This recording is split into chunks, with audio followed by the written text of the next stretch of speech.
مسجد نبوی کا صحن تھا اور ایک شخص کونے میں بیٹھ کے دعا مانگ رہا ہے. ذرا اس کے دعا کے لفظ سنیے. اللہم انی اسألک بانک انت اللہ.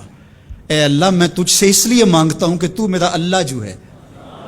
ذرا غور کیجئے. میرے والد گرامی فرماتے تھے کہ بیٹا باپ سے کہے کہ ابا جی میں آپ سے اس لیے مانگ رہا ہوں کہ آپ میرے ابو جو ہیں، تو باپ کو اپنا وجود بیچ کے بھی دینا پڑا تو اس کی ڈیمانڈ پوری کرے گا.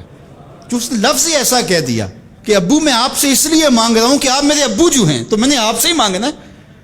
تو بندہ کیا کہہ رہا ہے؟ اللہم انی اسألک بانک انت اللہ. اللہ میں تجھ سے اس لیے مانگ رہا ہوں کہ تو میرا اللہ جو ہے. لا الہ الا انت، تیرے علاوہ کوئی ہے بھی تو نہیں.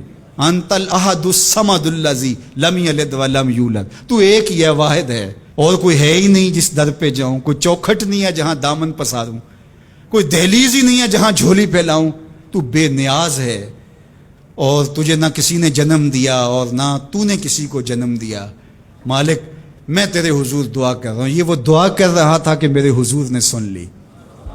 تو ایک صحابی کو فرمایا کہ یہ جو دعا کر رہا اب جو مانگے گا اللہ عطا کرے گا. اس نے مانگا ہی اس ڈھب سے ہے، اس ڈھب سے ہے. ایک دعا اور سن لیجئے جو سیدنا علی المرتضیٰ رضی اللہ تعالی عنہ رب سے مانگتے ہیں. اللہ اکبر. مجھے تو آج سارا دن اس دعا نے نحال کیے رکھا. یہ دعا مانگتے ہیں تو عجیب کیفیت ہوتی ہے. یا سریع الرضا اغفر لمن لا یملک الا الدعاء. اے جلدی راضی ہو جانے والے، چھیتی مان جانے والے، اغفر لمن لا یملک الا الدعاء. اسے معاف کر دے جس کے پاس دعا کے علاوہ سہارا ہی کوئی نہیں، جس کے پاس دعا کے علاوہ کچھ ہے ہی نہیں جو پیش کر سکے. التجا ہی کر سکتا ہے، ترلا ہی کر سکتا ہے، منت ہی کر سکتا ہے.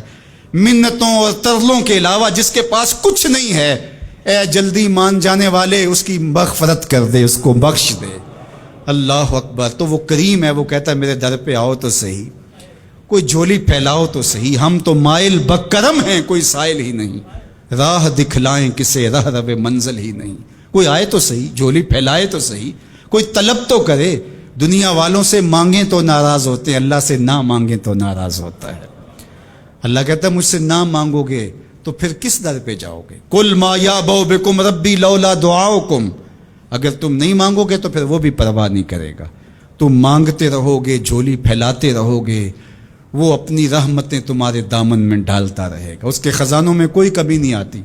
ہر بندے کو اس کی ڈیمانڈ کے مطابق، چاہت کے مطابق، طلب کے مطابق، آرزو اور تمنا کے مطابق دے دے. اس کے خزانوں میں پھر بھی کوئی کمی نہیں آتی. تو اسی سے مانگیں.